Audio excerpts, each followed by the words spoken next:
Okay, welcome to episode number 2 of Triple P.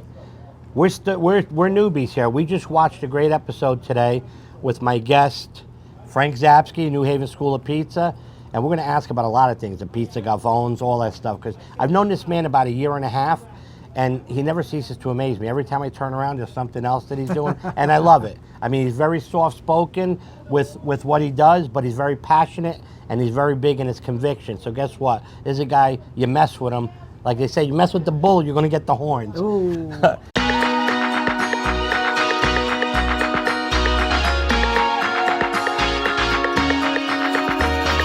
Frankie, thank you. Thank you. I'm so honored that you decided to do this. Look at it. We had lawnmowers going on, chainsaws. We're doing this second episode outdoor, and Carmine's Pizza. Where are we here? Durham, Connecticut. Durham, Connecticut. I don't know where the frig I'm at, but he was nice enough to let us. Today we're going to cook my little tribute to Frank's favorite pizza. So unbelievable, and you're going to see some of the stuff, one of the reviews we did for him, that he's got a beautiful frozen pizza line. Frankie, tell people a little bit more about Frank Zabski. Let's start first with the New Haven School of Pizza. Yeah, before I get to the New Haven School of Pizza, I want to tell people that... Go for it, because I can just about figure what's coming next, so go for it. No. So I actually started making pizza when I was 12 years old. Oh, really? At my church carnival. So I grew up in this little kind of blue-collar town in Connecticut City, and back then, doesn't matter what religion you are, we're Catholic, and so all the Catholic churches had carnivals during the summer. Right. 1 week out of the year. So when I was 12 years old, I started making pizza at my church carnival. We actually made pizza fritta. Pizza fritta, I love that. Yeah. So me and a bunch of my hooligan friends that were all Italian, I was the only Polish guy in the neighborhood, we would go to the rectory in the morning, and this little 5-foot-tall lady, Mrs. Slivey, used to work with us, show us how to make everything from scratch. So at the time, I really didn't know the education I was getting. And she taught us how to make the dough from scratch. She didn't buy anything. She didn't go to the pizzeria and buy the dough. She didn't go to the store and buy the frozen dough. Scratch, fresh made. We had a big, what I figured out to be a food mill, and we ground our own tomatoes. The right way, not the right way. Right. Started with a big block of cheese.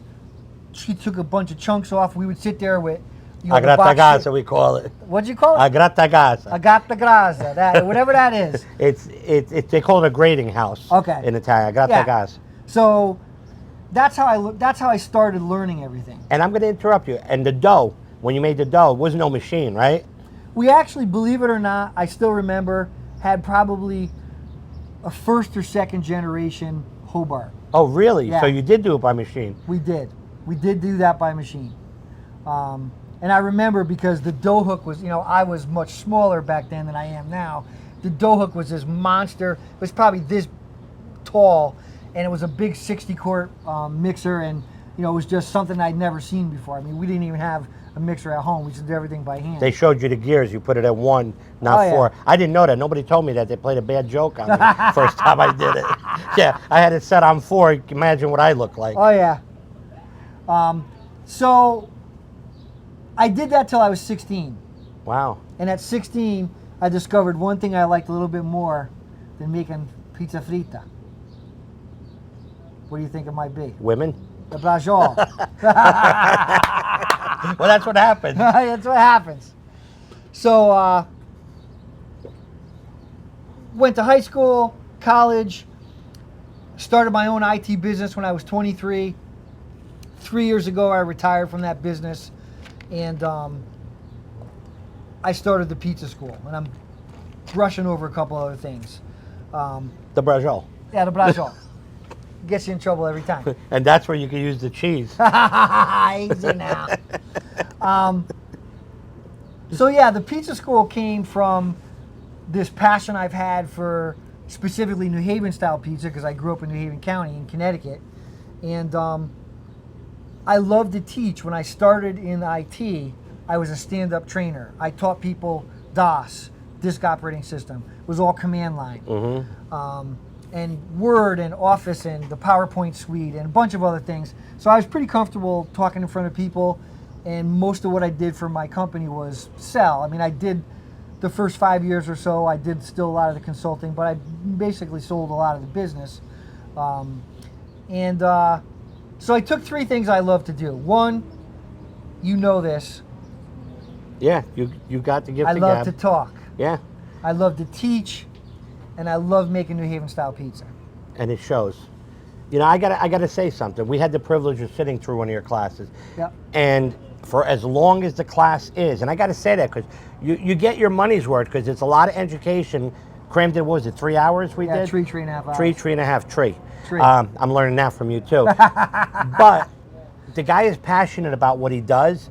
He's animated, and it's fun. Yeah. You know, and that's the biggest thing. Those are the 3 ingredients.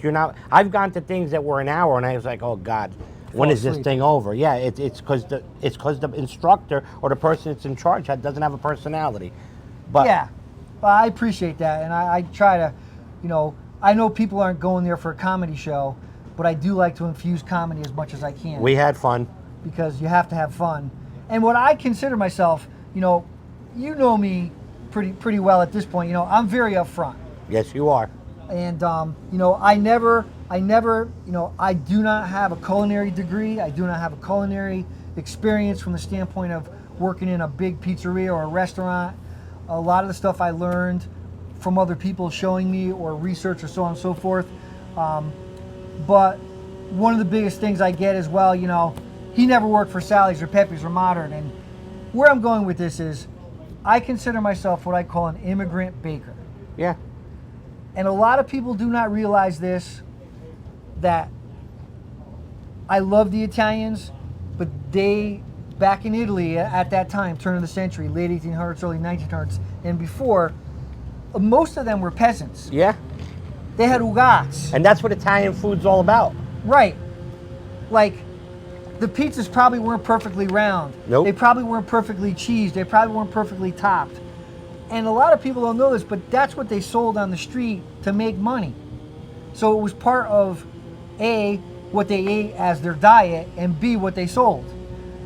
Italy, Naples, those areas, Amalfi Coast, they had big areas that people would go there and sell things. They also would sell literally food out of people's homes, street food. A lot of the original street food was fried pizza fritte, fried dough. It's unbelievable. So anyways, my class is all about learning how to make New Haven style pizza at home in your home oven using a steel plate, a pizza stone. You can even do it on the grill. And the other thing is that I put a lot of time into developing the class, and everything that you need to buy, you can get at your local grocery store, one place. So I love what I do, I love what I do, and it shows. Right now I'm booking into September. It's end of May, and I don't know where this is going to go. I speak at Pizza Expo. I'm a certified pizza judge, and I've been doing this seriously for about 4 years. It's been a crazy roller coaster ride. Yeah, and believe me, a lot of people, you get, like, I'm going to call them the Monday night quarterbacks. You get a lot of them, all right? But if they did their research, they watch Food Network, they watch all these great chefs. You know how many of them are self-taught and they don't have certification? I'm a New Hyde Park dropout. I'm a CIA dropout. Because you know what? I was working in the trenches for so many years that when I went there, and all I saw was terminology, bookworms. They knew back then what a bouquet garni was, what a chiffonade was, what this was. What I didn't know what that meant. I was an idiot when it came to that. But you put me on the line with a frying pan, and I'll kick out any one of their asses. So when I started seeing that I was getting made fun of, I bailed out. And you know what? It didn't hurt me none, because through the years, you learn, and you always learn from somebody better than you. Oh, yeah. And you're open-minded. How many things have we done together? And you ask me, Chef, how do you do that?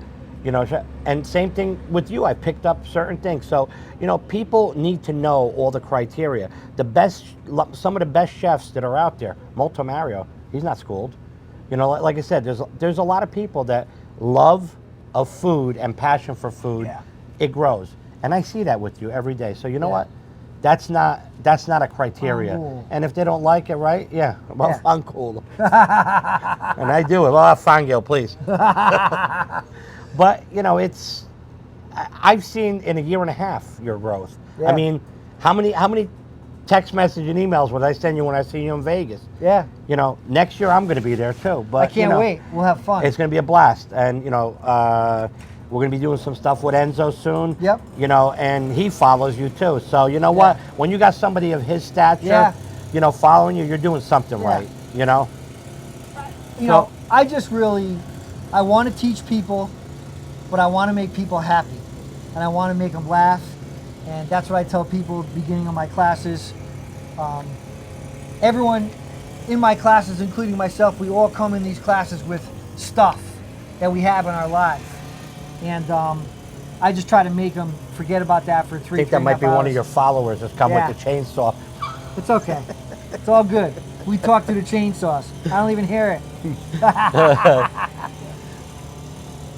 People, you know, the thing about New Haven style pizza, because it's gotten a lot of growth in the last 3 to 5 years, is, you know, Connecticut doesn't have a professional team.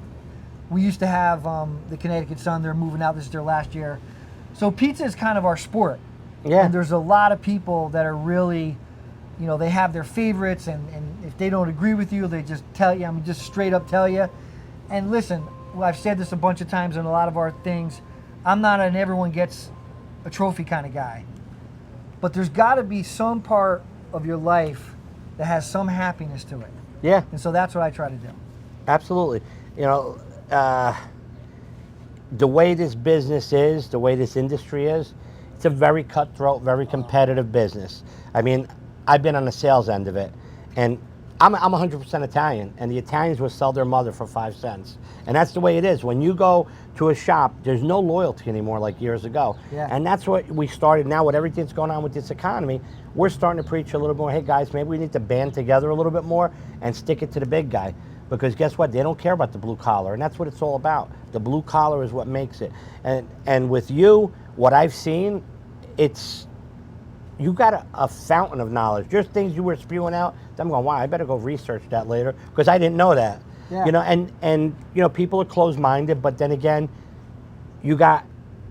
I tell you, in New Jersey, you've got a following. Because it's like everybody, do you know that guy? You know that guy? I was like, yeah, you know, we hang out together. He's done our pizza war, pizza brawl. Sorry, I got to correct myself because I might get sued again. Easy now. But it's the type of thing where, like I said, you bring a lot of goodness to what you do, and I'm proud to be associated with you. Thank you. No, and it's okay. Now next, because I got to know. I started hearing a little bit of the story today because you showed me the sticker on one of the. Oh, it was yesterday on one of the Oh doors. boy, yeah. Pizza Gavones. Tell me about that. Yeah, so Pizza Gavone started beginning of COVID, March 2020, April 2020-ish. And it was me and 2, unfortunately, ex-friends. And it started out something to be really fun. The whole premise of it, although we got hit pretty hard by the haters, is to highlight pizzerias. Because during COVID, and you obviously know this as well, if you owned the pizzeria, you couldn't do any dine-in. Right. 100% walk-in. So basically, most pizzerias' profit/gross product was cut right in half. Yeah. Yeah. Absolutely. So, you know, in Connecticut, Sally's, Pepe's, and Modern get 95% of all of the headlines, and they're all fantastic. But the hidden gems, the small little mom and pop shops, the places that have really good pizza that just don't get a lot of press, we went out there and did a pizza review. Now, it wasn't a Dave Portnoy pizza review at all. It was completely opposite. Basically, what I came up with was that I wanted to do something that would attract all the people that didn't like Dave Portnoy. Right, I wasn't right. trying to compete with Dave Portnoy. He's on another level. Respect. I don't care for what he does, but I respect him as a business person, and I've been staunch with that from day one. You know, you can't compare what we did to him. So our thing was we reviewed the pizza, the place, the personality. We had about 9-minute videos. It was talking to the owner, like we talked to Heath today when we were here. We showed people the pizza, and then we showed them what the place looked like. And so we actually got pretty popular. And then unfortunately things just imploded. So you guys weren't given a score or anything. You were recommending. Well, initially we were given scores, probably for the first 5, 8, 10. And then we're like, we're not going to do the scores anymore. Yeah, so that's pretty much what it was. It was very successful in a short amount of time. And just, the band, as the best way I could describe it, the band broke up. And that happens. It happens. When you're dealing with 3 different egos, 3 different personalities, it happens. Yep. All right, well, that's fantastic to hear. What else? Anything new going on in your horizons? So, I got a bunch of stuff, and some of it takes a little bit longer than others. I've been working with another gentleman for a couple of years on a book about New Haven style pizza. I actually have a song that I wrote about New Haven style pizza. That's it's called New Haven Pizza Song, and I did that a couple of years ago. I'm actually working on a documentary called Connecticut Pizza: The Untold Story. Again, everyone talks about Sally's Peppers and Modern. There's already a book about New Haven pizza. There's already a film or a documentary about New Haven pizza, specifically for the city of New Haven. And I love the city of New Haven, but there's so much other information and history out there of all the other Italian families that came through all the other cities and towns, that I'm putting that together. So I am in the process of contacting a lot of the second, third generation family members of original pizzerias in Connecticut, and working on that project. I've got this thing I started last year called Parking Lot Pizza. So I do it once a month, and I go to a pizzeria on a Tuesday or Wednesday night when they're the slowest traditionally, and I pack it with a bunch of people who have classic cars, motorcycles, modern sports cars. They go in, they buy pizza, they come out, they eat by their car, and my whole goal of that is to have those pizzerias registers ring. Right, there you go. I don't charge anything. I don't, it costs me money to do it. Now, where's your next one that you got slotted? So the next one that I have slotted, which is next week, is at a place called Salty Tomato in West Haven, Connecticut. Okay. But then we're coming up here to Durham, Connecticut, Carmine's, and that's going to be mid-June. Okay, yeah, Carmine's is a great place. Yeah. Great pizza. Guys, if you see it, if you're in the area, you got to go check it out. And you got another big event coming up that we were talking about at Pepe's earlier. What is that you're doing with the radio station or something like that? Yeah, Connecticut Pizza and Brew Fest, August 2nd. I do it with Connoisseur Media. Most people will not recognize Connoisseur Media, but if you're in and around Connecticut, 99.1 PLR is a very popular station in Connecticut. Star 99, Weeby 108, WICC. So that company owns most of the large radio stations in Connecticut. So they asked me, this is going to be our 4th year, to work with them. I'm putting together a pizza fest, and we do it at the amphitheater in Bridgeport. Nice, we went past that. Yeah, it's a really cool venue, a lot of parking. It's a great place, it's clean, it's safe. And we have this year 15 pizza trucks coming from all over Connecticut. We have pizza to sample, live music all day. I do 2 seminars or panels. One's how to make New Haven style pizza. The other one this year is going to be how to make a pizza using your uni or portable oven. Nice. And those are all part of the admission. We have a VIP admission, which I think is $50, and I think a regular admission is like $10. Where can you go nowadays for that amount? Can't go anywhere. And it's when, August 2nd again? August 2nd. It's August a Sunday. 2nd. We're gonna try to be there because it sounds like a fun event. But I'll tell you, you do a lot of stuff for the community. You're very community minded, and since the time that we've known you, we put a little something together for you. It's a certificate of appreciation, and it's in recognition of everything that you've done for us. And a lot of people, I'm going to turn in a second because I'm actually reading Andrea. Andrea's been a real problem this weekend. No, she's not. But dude, a lot of people don't know the real Frank Zabski. You know, I'm glad that you let us into your life and into what you do, because I'm very, very honored to consider you a colleague, and most of all, you become a personal friend. Yeah. It's our certificate that we're going to award Frank Zabski with. I mean, he does a lot for the community here in Connecticut. Thank you. And it's an honor, my friend. Appreciate it. Thank you, Andrew. You can't see Andrew, but she's behind the camera. Yeah, she does all the hard work. You know, lately she's been, not eating the way she'll suggest places, and then I'm having huevos ranchero, and I'll take 2 scrambled eggs. But anyway, with that being said, she puts up with you. Yeah, That's she does. Yeah, she does. Maron. She does.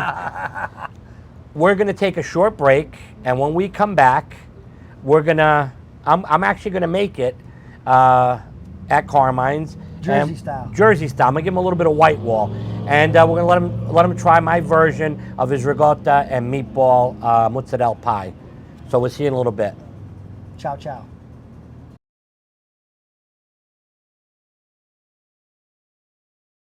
All right, welcome back to Triple P.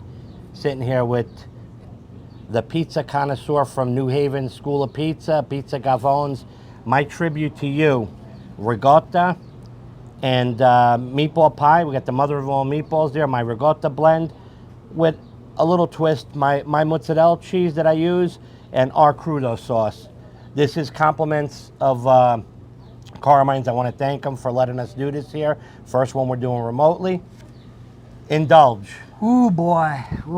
Let me take a quick look at this first. I got to tell you, from a New Haven perspective, you did pretty good. Thank you.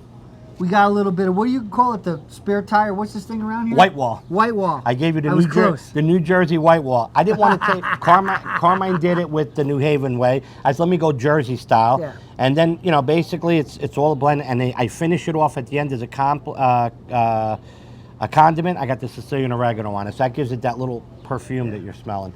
So I'm going to take this slice, because this is probably the closest to New Haven that we have on the pie. Well, this is probably closest, but yeah. Well, they're two. They've just got some there you stuff go. on here. I mean, it looks really good. Let me just say. Ooh, we got a loaded slicer, man. A lot of ricotta on here. This is nice. Let me see what we got. I don't do the famanda No. like you do. I don't think I'll be able to do it with this one too, because I loaded it with stuff.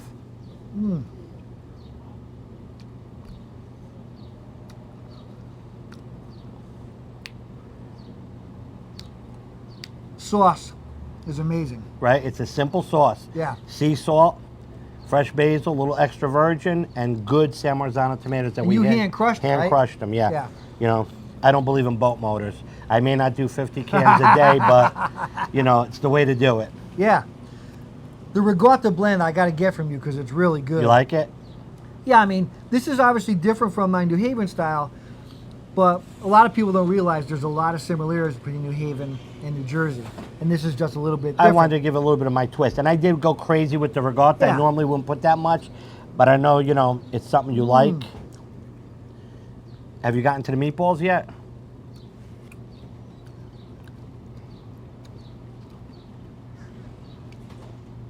Let's see what you got, boy. Ooh. Right? Little oniony, garlicky taste in there? Yep. We got garlic, we got onion, Yep. and our secret ingredient, we put ricotta in the mix too. On top of the eggs and a little bit of breadcrumb. I was going to ask you, we got the bread. Little tiny bit, and I used Japanese breadcrumbs, no seasoning. No Italian breadcrumbs? No. Polish breadcrumbs? You know what? I use plain. I use that, or I'll turn around and I'll take stale bread and I'll soak it. But the Japanese breadcrumbs, they work great. Plain. I never had Japanese breadcrumbs. Yeah, they're panko breadcrumbs. I couldn't think of the name. I'm telling you, I got to start taking Prevagen. Let me see what we got here. I'm going to take a little crust slice. Go for it. Now, mind you, that's Carmine's crust, which was delicious when we Jersey had their style. pizza. Yeah, with a little Jersey flair to it.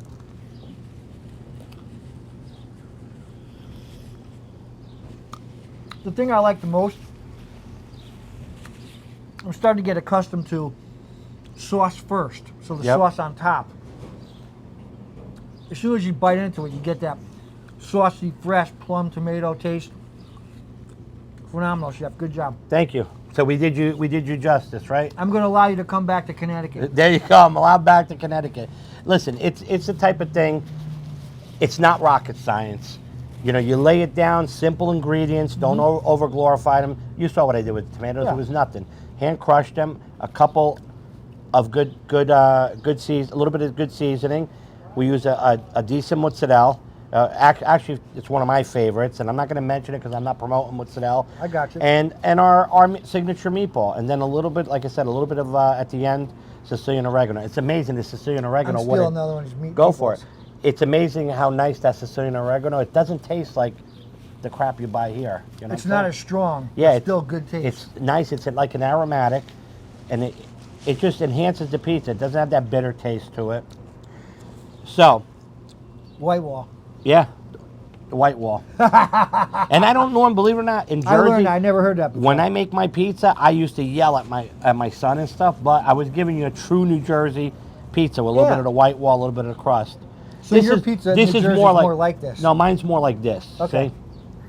It's a thin white wall. Plus, I wasn't used to the table. The table he's got is for a 7-foot guy. It was up here, and I'm, short and stubby. But I tell you what, great. It's been an experience being with you. Yeah. So like I said, what we talked about in the beginning of our podcast and stuff, guys, Frank Zabski, I got to tell you something. I've only known you how long? It's been about a year, maybe? A year and a half. Year and a half. I've been following him. I actually am behind the scenes with a lot of stuff of what he does. This is a guy, and knowing, coming out and him giving up of his time for us, that is not all about himself, all right? He's about doing for others. I've seen behind the scenes all the other stuff that he puts together behind the scenes. So for all the Monday night quarterbacks that are out there, unless you know facts, you watch all my segments, you'll see I call it the way it is. Just have facts before you speak bullshit. It's basically, the way I feel about it. With that being said, we're coming to the end of another podcast. This is Chef Umberto with Frank Zabski, New Haven School of Pizza. Tanta Bella goes.